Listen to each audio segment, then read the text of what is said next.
Hello, hello, hello, welcome back to Hunter Tune. Today we're going to be working on this old school Oldsmobile with a turbo LS in it. It has a L33 aluminum block, 5.3, and new body style, Trailblazer SS, truck intake manifold, set of Hunter Tune decapped normal style truck injectors, and a billet Gen 1 7875 turbo.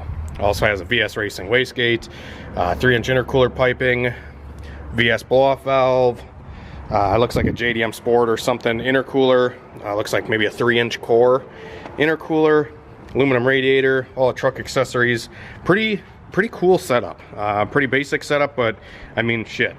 This is the bread and butter of the LS world, and hopefully we'll be making some good power with it today. So we're running some BR7 EF spark plugs, 3-inch exhaust coming back on this car, runs all the way back to a set of twin or dual exhaust.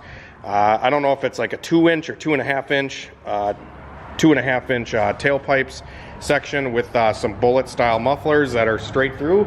So yeah, and this car is also rocking the AR5 transmission, and yeah, it's cool. It's really cool. Like, just look at this thing. It's like we're going to the drive-in movie. It is on Holley Terminator, and yeah, pretty much all the stuff you would want in your basic turbo LS street car. So it is going to be on pump gas, so we're not going to be burning the world down with this thing, but hopefully make it run a little bit better and make as much power as we can safely is the goal. So we are going to get in here with the laptop and check out some stuff. But so like I said, this thing is on a Terminator X. He has the computer over here, and we're going to be plugging into it. So beforehand, the map sensor was actually scaled to a point where there was only 3 or 4 boost columns and 15 or 16 columns for idle and cruising. So we wanted more resolution in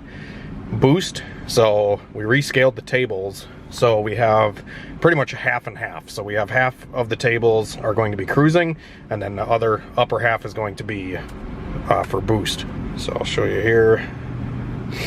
So our base fuel table, I went through and scaled, or just kind of smoothed it all out, because before it had a ton of blotches and stuff from it learning. I wanted to start over because we did use a different set of injector data. I usually use on the Holley stuff for the decaps. I like to use the FIC, like 775H. So this dead time setting works pretty good. Any of the FIC stuff usually works pretty good to control the decapped injectors fairly well. And then we went through and I got our ignition set up a little bit better. So like cruising, we're running 35 degrees, idle anywhere from like 20 to 19. And then I do this little trick I learned from Matt Happel, where you can kind of give it a ton of timing at low KPA, or low RPM I should say, and it will kind of save itself if it goes into a situation where the car wants to die or fall off on its face. That timing will kind of catch it so it doesn't die. So I did that, and then I got my timing beforehand. The timing on this car actually had more timing down low and in the mid-range, and then it had less timing and higher RPM. So what I did is I always set them up so they are lower timing numbers down below 4 grand or so, and then higher numbers as we increase RPM this way. So we have that all set up. Currently this tune rocking about 12-13 degrees at 14 pounds, 14 way up at the high RPM, and we're kind of just bringing the timing in slowly. So that's kind of the key to keep the rods in these things and keep the pistons happy and everything like that, keep detonation out of it. So yeah, we're going through and getting everything lined out. We already did the spark table I showed you, the dead times for the decaps, and then our target air fuel table we also set up. So cruising around about 14.0 air fuel, 12.5 coming into boost, like right at wide open throttle atmosphere pressure, 12.2 at about 2 pounds of boost, and then we go right into the 11s, just because on pump gas I do want to run it a little bit richer, and then above like say 10 pounds of booster, so I got 11.0 10.8 above 14 pounds, just in case it goes into that. I want it to be nice and rich. Pump gas, you know, it works, but got to be a little bit more conservative with it. Oh, there's that. We just got the dyno synced up.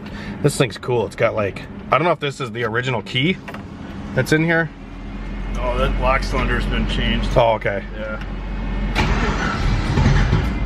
So this is another issue that the car has been having, is it doesn't really want to start unless you give it throttle. So there is some stuff that I will try to adjust on the tune to get it to start a little better.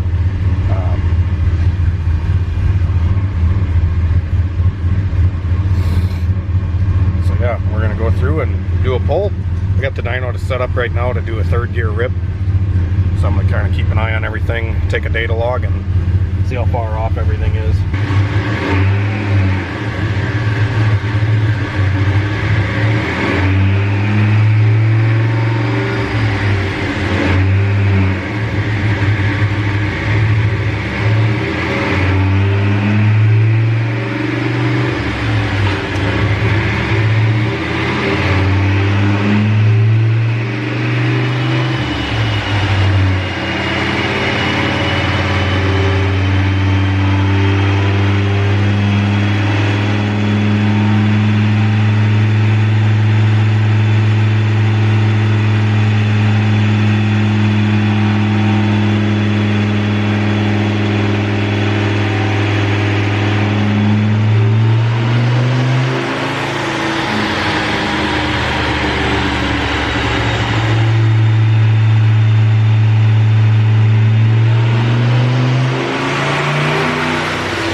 All right, just going through some logs here on the Holley. Come on, focus. Focus. Okay. So this is the, I just got into Boost a little bit, and this is with my base map in it with these decaps. We're about 4%, a couple spots are around 5%, a couple spots were right on the money at 0%. What we're looking for is our learned value and our closed loop compensation. So this is with the map that I kind of just put in it. Unfortunately, the other log that I did see, I'll show you here. I took another data log kind of cruising and stuff like that. And that log was definitely quite a bit off. But we go in the Holley and we let it correct up to 50%. Sometimes even 100 if you really are scared. So you can go in the file and you can set up the closed loop learn values. Closed loop learn. And you can max these out at like 50 or 100 or whatever you want it to correct. There's no reason to not have this really high, because if something goes into catastrophic event, it can correct up to 100% to save your motor. So we set this up, and like I said, on the first kind of initial setup here, we were quite a bit off on the learn. You know, it was trying to pull about 20% pretty much everywhere cruising around, and at idle it was pulling like 40%. So right when I would come off of idle, it would want to stutter and kind of want to die. So I got all that fixed on the file here. So we're gonna go through and save this and then upload it back to the car. But coming into Boost was fucking mint. So we just had to fix some stuff idling and driving around here. So we're gonna save global file. I have the little SD card in here right now. Just saving it as olds 3. It's gonna be our 3rd revision. So now we're gonna go on here, put our new tune in it, a hot tune. Upload to ECU.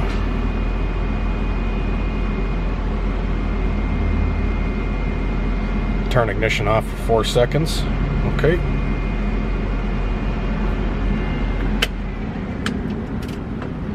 There we go. Off.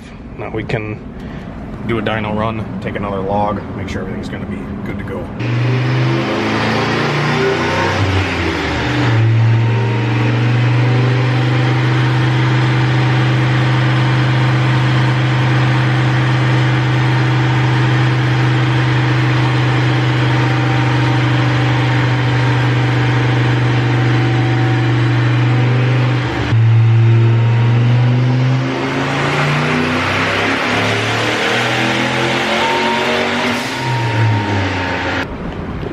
So that first run there that we did on the car, it definitely seemed like the power was kind of coming in and out up top for some reason, like the boost was kind of moving around. But I checked the logs out and it's not moving around a ton on the boost side, but this is the curve, what it looks like. And I think part of the reason that this is the way it is because, well, your boy Hunter here left the e-brake on accident, and I got out of the car and this rear brake was like dragging. So I'm hoping maybe just the brakes were dragging and that's why this is showing the numbers the way they are.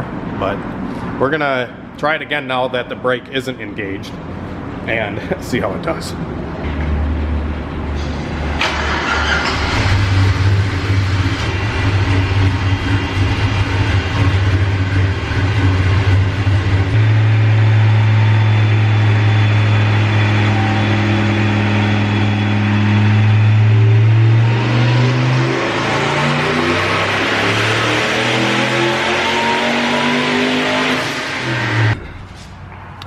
Alright, so we just made 455 wheel horsepower through that exhaust, 494 foot-pounds of torque. So you can see that our power comes up and it just kind of does one of these and it just falls off up top. The data log, like I said, we're starting our run around, I think it was around 9.5 on the Holley, and on the gauge in the car was reading around 11 or 12. So, and then at the top of the RPM, it's losing about 2 to 3 pounds of boost. So that doesn't really explain all this going on up here. That would, if it was just losing boost, it would kind of be a very gradual taper, not any of this, like, you know, zigzaggedy stuff. So what I'm thinking is kind of going on, because this thing has a sloppy stage 3 camshaft, and the sloppy stage 3, or really any stage 3 cam, is really going to want to come alive around 5,000 RPM, right when you can kind of see this starting to get a little haywire. So what I'm thinking is going on is the exhaust is a little bit too choked to, right when the cam kind of comes alive, it's starting to kind of throw everything off and get a little skewy, zigzaggy, power, herky-jerky. You can feel it in the car, just kind of, it just doesn't sound or feel right when it comes up in the higher RPM. So we're trying to alleviate that. So what we did is we took eBay V-band and we broke it off, because these are pretty much a one-time use. The threads, you know, they're just kind of cheaper threads and stuff like that. So when they get hot, it just twisted off and broke. Thank God we had another one here so we can replace it later when we get off the dyno. But what we're doing is we disconnected the exhaust pretty much right after the downpipe here. So downpipe goes down and it hooks into the rest of the exhaust right pretty much under the floor. So we disconnected it, so now it's going to be running a wide open downpipe, just to kind of see if it fixes this power curve issue. So that's what we're going to try, and we'll let you know how it goes here in a second. So.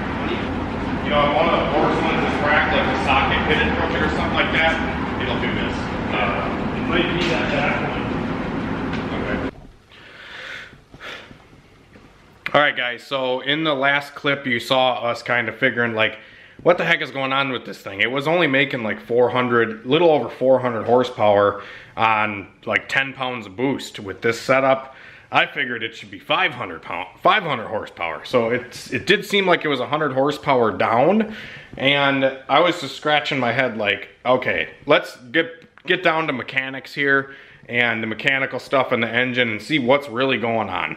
The car ended up having a cracked spark plug in the back, which I'll actually send you a picture, or I'll show you a picture right here, right now. And with that spark plug being cracked, it was pretty much down a cylinder. And on top of that, we were just doing some brainstorming and thinking and, you know, just figuring what the heck could be wrong with this thing and why it was down on horsepower. And he told me it had a sloppy stage 3 camshaft. It had a basic set of single beehive valve springs in it, which the combination of the spark plug being broken and the valve springs being not enough for the camshaft, especially with turbo, he ended up changing the spark plugs and the valve springs and coming back. So when he did, we yielded a way better result.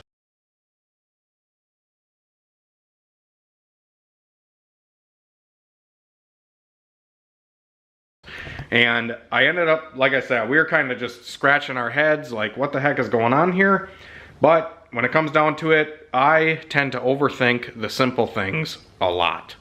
And typically spark plugs are one thing that I check religiously on Hondas when I tune them, but on an LS car, which is something I should probably check it just as often or more, because they're really easy. Just an example here on the Cavalier.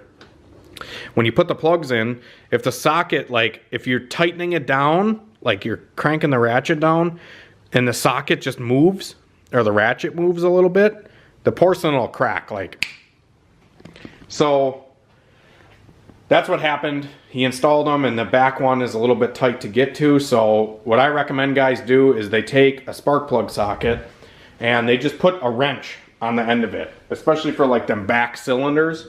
Just take a spark plug socket and use a wrench, because the wrench isn't going to give you as much like twisting motion, I don't think. So the socket can't really move on the spark plug as easily. And it's not going to risk the socket coming off and cramming against the porcelain of the spark plug. So he changed that stuff. And I'm going to end the video off here showing you the last dyno pull that we ended up doing.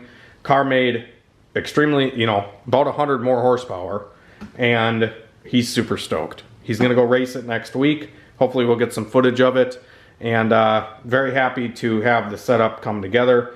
But it was a little bit tricky and just a little bit weird, wonky starting issues, you know, wonky, just it was misfiring the whole damn time. And I could barely even tell, because Holley Terminator does such a good job at correcting and making the car run as smooth as possible, no matter what the instance is. And that's kind of sometimes one downfall of Holley, is it will pretty much just correct any problem out of the motor. It can. And if I didn't have the dyno to know, like, okay, this thing is weak, this thing's slow, you know, I wouldn't have known, like, to check this plug, to check the plugs, to put a dual valve spring in it with such a big camshaft. I have a sloppy stage 3 in the Cavalier. I have a dual valve spring from Tick Performance. 660 springs are pretty much my standard nowadays. But anyways, I'm gonna leave you off with that. Hopefully you guys enjoyed. I have a ton of videos coming. I might go daily this week. Probably not, maybe every other day. Let me know what you guys wanna see. Got a ton of footage. Always busy. Just cramming tunes in and out. Did 3 today and I filmed them all. So yeah, got a ton of videos coming, but at the end of the day, I'm trying to keep my sanity at the same time. So have a great night and a better tomorrow, guys. I appreciate all the support. Been shipping orders out daily, flex fuel and normal style decap truck injectors, as well as the Bosch 2200s and all the VS Racing turbos your heart desires. Be sure to check out my website for any of that stuff. So thank you again for all the support, and hopefully I can bring you guys some cool content coming soon. And have a great night and a better tomorrow. Thank you very much.